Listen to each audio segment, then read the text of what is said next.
नमस्कार दोस्तों, एक बार फिर से आप सभी का आपके अपने यूट्यूब चैनल पर बहुत बहुत स्वागत है। दोस्तों, हम लोग आज के वीडियो के माध्यम से राज्य के नीति निर्देशक तत्वों के बारे में जानेंगे। जो डीपीएसपी है संविधान में, उसके बारे में जानेंगे। हमने पिछली वीडियो में आपसे बताया था कि सबसे पहले हम लोग मौलिक अधिकार पढ़ेंगे। मौलिक अधिकार हम लोगों ने पढ़ लिया। उसके बाद हमने बताया कि आपको डीपीएसपी दूसरा वीडियो आपको मिलेगा, क्योंकि जो भाग हैं उसमें हमने बताया था आपको कि जो मौलिक अधिकार है, मौलिक अधिकार संविधान के भाग 3 में देखने को मिलेगा। और वहीं पर जो डीपीएसपी है यानी कि राज्य के नीति निर्देशक तत्व हैं, वो संविधान के भाग 4 में, किसमें, भाग 4 में देखने को मिलेंगे। भाग 4 के अनुच्छेद 36 से लेकर अनुच्छेद 51 तक, अनुच्छेद 36 से लेकर अनुच्छेद 51 के मध्य आपको जो डीपीएसपी है इसको देखने को आपको मिलेगा। और आज हम लोग इसी की चर्चा करेंगे इस वीडियो के माध्यम से। भाग 4 अनुच्छेद 36 से लेकर अनुच्छेद 51 के मध्य डीपीएसपी आपको देखने को मिलेगा। तो इसी की चर्चा हम लोग इस वीडियो के माध्यम से करेंगे। चलिए स्टार्ट करते हैं। सबसे पहले दोस्तों, हम लोग जब डीपीएसपी की बात करते हैं तो आपको बताया हमने भाग 4 में अनुच्छेद 36 से लेकर अनुच्छेद 51 के बीच राज्य के नीति निर्देशक तत्वों की चर्चा की गई है, बात की गई है। और यहाँ पर एक इम्पॉर्टेंट पॉइंट उठ के आता है जो एग्जाम्स में कई बार पूछा जा चुका है कि जो राज्य के नीति निर्देशक तत्व हैं वो कहाँ से लिया गया है, किसके संविधान से लिया गया है, किस देश के संविधान से लिया गया है। यहाँ से क्वेश्चन ये कई बार एग्जाम में पूछा जा चुका है। और जितना इम्पॉर्टेंट ये आपके आर्टिकल्स हैं डीपीएसपी के, उससे कहीं ज़्यादा इम्पॉर्टेंट ये पॉइंट है। तो यहाँ पर आप याद रखेंगे कि आयरलैंड के संविधान से, आयरलैंड के संविधान से जो डीपीएसपी है, जो भारत में राज्य के नीति निर्देशक तत्व हैं, वो कहाँ से लिए गए हैं, किसके संविधान से लिए गए हैं? तो आयरलैंड के संविधान से लिए गए हैं। कौन? राज्य के नीति निर्देशक तत्व। ठीक है, ये पॉइंट आप अच्छे से याद रखेंगे। आगे बढ़ते हैं। तो यहाँ पर देखिए दोस्तों, अगर हम लोग राज्य के नीति निर्देशक तत्वों की बात करते हैं तो राज्य के जो नीति निर्देशक तत्व हैं इनको लाने का, इनको संविधान में समाहित करने का कोई ना कोई एक उद्देश्य रहा होगा। तो उद्देश्य की अगर चर्चा करें हम लोग तो यहाँ पर इसका उद्देश्य है, डीपीएसपी का उद्देश्य है लोक कल्याणकारी राज्य की स्थापना करना। क्या है? लोक कल्याणकारी राज्य की स्थापना करना इसका एक उद्देश्य है। लोक कल्याणकारी राज्य की स्थापना करना इसका उद्देश्य है। आगे हम लोग बात करें, यहाँ पर 3 प्रकार की विचारधाराओं की बात इसमें की गई है। 3 प्रकार की विचारधाराओं पर आधारित है ये डीपीएसपी। जो राज्य के नीति निर्देशक तत्व हैं ये 3 प्रकार के विचारधाराओं पर आधारित हैं। ये कौन कौन सी विचारधाराएं हैं? तो यहाँ पर पहली विचारधारा है गांधीवादी, दूसरी है समाजवादी और तीसरी है आपकी उदारवादी। तो यहाँ पर 3 विचारधाराएं हैं जिन पर ये आधारित है डीपीएसपी। गांधीवादी, समाजवादी और उदारवादी विचारधारा पर जो डीपीएसपी है ये आधारित है। इस बात को आप याद रखेंगे। आगे हम लोग बढ़ते हैं, अब सीधे डायरेक्ट आते हैं आपके इम्पॉर्टेंट आर्टिकल्स पर, महत्वपूर्ण अनुच्छेदों पर। यहाँ पर आपको बताया हमने कि अनुच्छेद 36 से लेकर अनुच्छेद 51 के बीच आपको डीपीएसपी देखने को मिलेगा। तो यहाँ पर अनुच्छेद 36 की जो हम लोग बात करते हैं तो अनुच्छेद 36 में दोस्तों राज्य की परिभाषा यहाँ पर बताई गई है। राज्य की परिभाषा दी गई है किसमें? आर्टिकल 36 में, अनुच्छेद 36 में राज्य की परिभाषा दी गई है। ये बिल्कुल देखिए हमने शॉर्टकट में बताने की कोशिश की है जिससे आपको बिल्कुल इसका निचोड़ जो है वो पता चल जाए। बहुत डीपली जो है बात हम लोगों ने नहीं की है इस वीडियो के माध्यम से।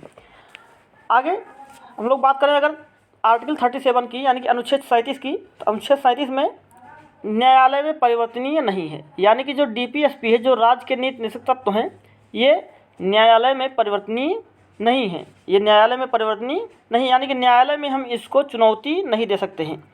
यानी कि जो राज्य सरकार है, क्योंकि ये राज्य लोक कल्याणकारी राज्य की स्थापना करता है, तो यहाँ पर जो राज्य सरकार होगी, जो उसको सही लगेगा वो वही करेगा। आप इसमें कुछ नहीं बदलाव कर सकते हैं। यानी कि आप इसमें न्यायालय में चुनौती नहीं कर सकते। इसके लिए ये मौलिक अधिकार की तरह आप न्यायालय में नहीं जा सकते हैं। इसकी बातों को लेकर न्यायालय में आप इसके लिए चुनौती नहीं कर सकते हैं।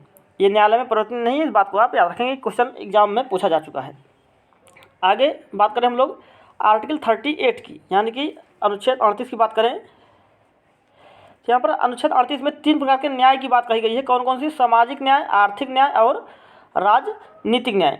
3 प्रकार की न्याय की बात आर्टिकल 38 में यानी कि अनुच्छेद 38 में कही गई है। सामाजिक न्याय जनता को सामाजिक न्याय मिलना चाहिए, आर्थिक न्याय और राजनीतिक न्याय, तीनों प्रकार की न्याय जनता को प्रदत्त हैं, जनता को मिलनी चाहिए। ये आर्टिकल 38 में बात कही गई है। उसके आगे हम लोग बढ़ते हैं। देखिए इसको हम लोग याद कैसे करेंगे। यहाँ पर 36, 37 को आप एक साथ याद करने की कोशिश करेंगे। 36 और 37 को आप एक साथ याद करने की कोशिश करेंगे। 36 में है राज्य की परिभाषा, 37 में है न्यायालय में परिवर्तनीय नहीं है। आगे हम लोग 38 और 39 को एक साथ याद करने की कोशिश करेंगे। 38 में कहा गया है कि सामाजिक, आर्थिक और राजनीतिक न्याय। उसके बाद 39 में कहा गया है संसाधनों का उचित वितरण, समान कार्य के लिए समान वेतन। यानी कि जब आपको सामाजिक, आर्थिक और राजनीतिक न्याय मिल जाएगा तो उसके बाद संसाधनों का उचित वितरण भी होगा। संसाधनों का, सभी को संसाधनों का उचित वितरण होगा, संसाधनों का उचित वितरण होगा। यहाँ पर समान कार्य के लिए सभी को समान वेतन भी दिया जाएगा। अगर न्याय होगा, सभी प्रकार से आपको न्याय मिलेगा, तभी आपको समान कार्य के लिए समान वेतन मिलेगा, संसाधनों का उचित वितरण आपको होगा। ऐसा नहीं है कि संसाधन जो हैं वो सीमित हैं, आप सभी को पता होगा। तो मान लीजिए कोई संसाधन है, वो अगर ये बात ना कही गई होती तो संसाधनों का कोई एकमात्र व्यक्ति जो है वो यूज करता, वो प्रयोग करता और सभी को नहीं मिल पाता संसाधन। तो इस प्रकार से इसमें बात कही कि संसाधनों का सभी को उचित वितरण होना चाहिए, यानी कि सभी को बराबर रूप में संसाधन मिलने चाहिए। जैसे बिजली हो गया, पानी हो गया, ये सब सभी को बराबर रूप से मिलना चाहिए, चाहे वो गरीब हो, चाहे वो अमीर हो, चाहे वो किसी भी वर्ण का व्यक्ति हो। ये बात 39 में कही गई है। आगे हम लोग बात करते हैं 39 के का में। ये दोस्तों बाद में ऐड किया गया, बाद में जोड़ा गया। 39 का जो है ये बाद में ऐड किया गया कि समान अवसर के आधार पर न्याय, समान अवसर के आधार पर सभी को न्याय मिलना चाहिए। और उसके बाद 42वां संविधान संशोधन 1976 में ये ऐड किया गया, जो 39 का है। 42वां संविधान संशोधन 1976 में ऐड किया गया। और इसमें एक बात और कही गई कि निःशुल्क कानूनी सहायता, सभी को निःशुल्क कानूनी सहायता मिलनी चाहिए। आगे है आर्टिकल 40 में। आर्टिकल 40 में दोस्तों ग्राम पंचायत की बात कही गई है, ग्राम पंचायत की चर्चा की गई है आर्टिकल 40 में। ये 73वें संविधान संशोधन 1993 में ये बात कही गई। पहले क्या था कि जो ग्राम पंचायत थे वो पूरे इंडिया में नहीं लागू थे, यानी कि सभी जगह नहीं लागू थे। ये पहले ये था कि जिस स्टेट को, जिस राज्य को अच्छा लग रहा था वो लागू कर रहा था, और जिसको नहीं लग रहा था वो लागू नहीं कर रहा था, यानी कि जिसको उचित नहीं लग रहा था वो लागू नहीं, सभी जगह लागू नहीं थे जो ग्राम पंचायत थे। लेकिन 73वें संविधान संशोधन 1993 के बाद पूरे इंडिया में जो ग्राम पंचायत है वो लागू हो गया, यानी कि सभी जगह ग्राम पंचायत लागू हो गया।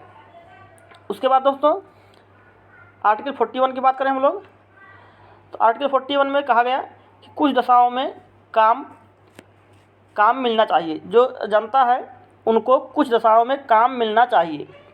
जैसे कोई बूढ़ा व्यक्ति हो गया, कोई बीमार व्यक्ति हो गया, इन सबको, या कोई मजबूर व्यक्ति हो गया तो जिसको काम की आवश्यकता है, तो उसको कुछ दशाओं में, विशेष दशाओं में काम मिलना चाहिए। ये बात आर्टिकल 41 में कही गई है। आर्टिकल 42 में क्या कहा गया दोस्तों, यहाँ पर आर्टिकल 41, 42 और 43, आप इन सबको, तीनों को एक साथ याद करने की कोशिश करेंगे। 41 में कहा गया कुछ विशेष दशाओं में काम मिलना चाहिए, और 42 में कहा गया है कि कार्य न्याय संगत हो, यानी कि जो आप यहाँ पर काम पा रहे हैं विशेष दशाओं में, वो काम कैसा हो, न्याय संगत हो, और उस काम का मानवीय दशा होनी चाहिए, वो काम की मानवीय दशा होनी चाहिए। ऐसा नहीं है कि काम के लिए कहीं भी ले जाके रख दिया गया आपको, और जहाँ पर काम करने लायक स्थिति ना हो, तो ऐसा नहीं है। जो काम आपको दिया जाए वो काम न्याय संगत हो और मानवीय दशा उसकी होनी चाहिए। आगे जो आप काम कर रहे हैं, यहाँ पर काम कर रहे हैं, यहाँ पर कुछ विशेष दशाओं में काम पाने की बात कही गई है। और 42 में कहा गया है कि कार्य न्याय संगत हो, मानवीय दशा होनी चाहिए। और 43 में कहा गया है कि जो कार्य कर रहे हैं आप, उसके लिए निर्वाह मजदूरी रखी जाए, यानी कि निर्वाह मजदूरी मिनिमम जो है, निर्वाह मजदूरी उसकी होनी चाहिए, उचित मजदूरी उसकी होनी चाहिए। और इसी में ही एक बात और कही गई है, कुटीर उद्योग, यानी कि अगर आप मजदूरी, आप काम नहीं दे पाते हैं, आप विशेष दशाओं में काम नहीं दे पाते हैं, तो क्या कुटीर उद्योग को आप बढ़ावा देंगे, आप कुटीर उद्योग को बढ़ावा देंगे, ये राज्य सरकार का काम होगा। ठीक है, आगे बात करते हैं हम लोग आर्टिकल 44 की। आर्टिकल 44 की बात करते हैं जब हम लोग, यहाँ पर समान नागरिक संहिता की बात कही गई है। ये मोस्ट इंपॉर्टेंट पॉइंट है दोस्तों डीपीएसपी का। समान नागरिक संहिता की बात आर्टिकल 44 में कही गई। अनुच्छेद 44 में समान नागरिक संहिता की बात कही। सभी जो इंडिया के जो राज्य के सभी सदस्य होंगे, जो सभी व्यक्ति होंगे, उन सभी को जो है एक निगाह से देखा जाएगा, यानी कि ये सभी एक जैसे हैं, किसी के साथ भेदभाव नहीं किया, चाहे वो हिंदू हो, चाहे मुस्लिम हो, चाहे किसी वर्ण का व्यक्ति हो, सभी समान है, एक समान है सरकार की नज़रों में। तो ये बात आर्टिकल 44 में कहा गया है, 44 में कहा गया है समान नागरिक संहिता जो है होनी चाहिए।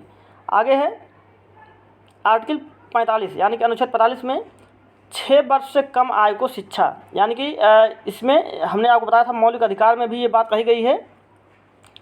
उसके बाद देखिए DPSP में बात कही गई है, और यही बात जो है जाके आपको जब मौलिक कर्तव्य आप पढ़ेंगे आगे तो उसमें भी ये बात आपको देखने को मिलेगी, यानी कि तीनों में आपको 6 वर्ष के आयु के बच्चों को जो शिक्षा का अधिकार है ये देखने को आपको मिलेगा। तो यहाँ पर आर्टिकल 45 में कहा गया है 6 वर्ष से कम आयु के बच्चों को शिक्षा का प्रावधान रखा जाए, यानी कि शिक्षा जरूर दिया जाए। ये 86वां संविधान संशोधन 2002 में जोड़ा गया। 2002 में जो है ये कहा गया। पहले क्या था दोस्तों, जो आपने पढ़ा होगा उसमें मौलिक अधिकार में हमने पढ़ा था आपको अनुच्छेद 21 के ए में कि जो 6 से 14 वर्ष के बच्चे जो हैं उनके लिए शिक्षा का प्रावधान रखा जाए, ये बात मौलिक अधिकार में कही गई है। बट यहाँ पर भी ये बात कही गई थी। तो 86वें संविधान संशोधन के द्वारा क्या किया गया कि जो 6 से 14 वर्ष के बच्चों की बात यहाँ पर की गई थी, यही बात 2 बार नहीं रखना चाहते थे, तो ये बात उन्होंने इसको यहाँ पर 6 से 14 वर्ष के को काट कर 6 वर्ष से कम आयु के बच्चों को यहाँ पर रख दिया गया।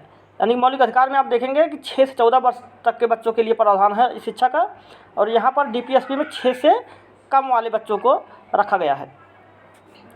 आगे हम लोग बात करें 46 में, अनुच्छेद 46 में कहा गया है कि अनुसूचित जाति, अनुसूचित जनजाति को शिक्षा, आर्थिक हित और समान न्याय मिलनी चाहिए। किसको? अनुसूचित जाति, अनुसूचित जनजाति को क्या आर्थिक हित और समान न्याय मिलना चाहिए, ये बात आर्टिकल 46 में कही गई है। आर्टिकल 47 की बात करें तो यहाँ पर आर्टिकल 47 में मद्य निषेध, पोषाहार और स्वास्थ्य की बात की गई है। यानी कि जब आप मद्य निषेध करेंगे, यानी कि आप जो नशीली पदार्थ हैं उनको बंद करेंगे, तो आपका पोषाहार भी बढ़ेगा, यानी कि आपका स्वास्थ्य भी बढ़ेगा। ये बात 47 में कही गई है। आर्टिकल 48 में कृषि और पशुपालन की बात की गई है। आर्टिकल 48 में कृषि और पशुपालन की बात की गई है। और आर्टिकल 48 के का में पर्यावरण संरक्षण की बात की गई है, जो कि 42वें संविधान संशोधन 1976 में जोड़ा गया कि जो पर्यावरण का संरक्षण जो है वो सभी को करना चाहिए, ये बात कही गई है आर्टिकल 48 के का में। इस बात को आप याद रखेंगे, पर्यावरण संरक्षण जो है वो 42वें संविधान संशोधन द्वारा 1976 में जोड़ा गया, पर्यावरण संरक्षण सभी को करना चाहिए।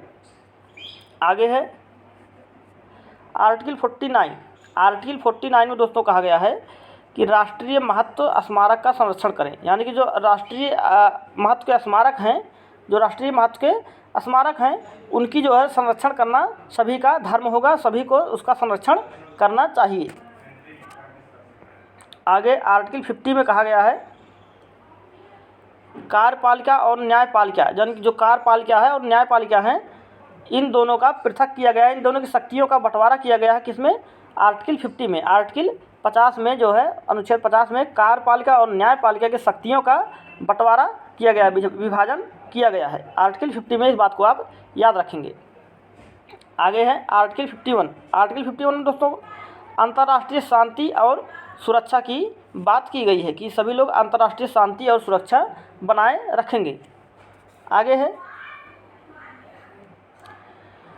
हमने आपको बताया था अभी कि मौलिक कर्तव्य जो है, इसके पहले हमने वीडियो में बताया था, मौलिक कर्तव्य जो है वो DPSP के अनुच्छेद 51 के का में मिलेंगे आपको देखने को। यहाँ पर DPSP में अनुच्छेद 51 के का में मौलिक कर्तव्य देखने को मिलेगा। और जो मौलिक कर्तव्य है ये सरदार स्वर्ण सिंह समिति के द्वारा 42वें संविधान संशोधन 1976 में जोड़ा गया। अनुच्छेद 51 के का में मौलिक कर्तव्य जो है सरदार स्वर्ण सिंह समिति के द्वारा 42वें संविधान संशोधन 1976 में जोड़ा गया। इस बात को आप याद रखेंगे, 42वें संविधान संशोधन 1976 में किसके द्वारा? सरदार स्वर्ण सिंह समिति के द्वारा जोड़ा गया। इस बात को आप याद रखेंगे। और यहाँ पर आपको बता दें जो मौलिक कर्तव्य हैं वो टोटल 11 मौलिक कर्तव्य हैं। कितने हैं? 11 मौलिक कर्तव्य हैं। और जो 11वां मौलिक कर्तव्य दोस्तों वो है 6 से 14 वर्ष को शिक्षा। अभी हमने आपको बात बताया था यहाँ पिछले यहाँ पर बात कही गई है 6 से 14 वर्ष के बच्चों को शिक्षा का प्रावधान रखा जाए। और ये 86वां संविधान संशोधन 2002 में ये बात कही गई, ये बात जोड़ी गई। जो 11वां कर्तव्य है, मौलिक कर्तव्य है, ये 86वां संविधान संशोधन 2002 में जोड़ा गया। देखिए कहीं भी आए, चाहे वो मौलिक अधिकार हो, चाहे वो डीपीएसपी हो, चाहे वो मौलिक कर्तव्य हो, ये तीनों जो है, तीनों जगह पर ये 6 से 14 वर्ष के बच्चों की बात की गई है। यानी कि डीपीएसपी में 6 वर्ष से कम उम्र के बच्चों की बात कही गई है, और मौलिक अधिकार में 6 वर्ष से 14 वर्ष तक के बच्चों को, और मौलिक कर्तव्य में 6 वर्ष से 14 वर्ष के बच्चों को शिक्षा का प्रावधान रखा गया है। और ये तीनों जो हैं ये 86वां संविधान संशोधन 2002 के द्वारा ऐड किए गए हैं, जोड़े गए हैं। इस बात को आप याद रखेंगे। टोटल मौलिक कर्तव्य जो हैं 11 हैं। और अगर क्वेश्चन आए कि मौलिक कर्तव्य क्या मूल संविधान में थे, तो मौलिक कर्तव्य मूल संविधान में नहीं थे, इनको बाद में ऐड किया गया है। इस बात को भी आप याद रखेंगे। ठीक है, तो ये रहा डीपीएसपी का भाग, कुछ जो इम्पॉर्टेंट आर्टिकल्स थे, और हमने सभी आर्टिकल्स को यहाँ पर बताने की कोशिश की है। उम्मीद करता हूँ आप सभी को समझ में आया होगा और आप सभी को अच्छा लगा होगा वीडियो देखकर।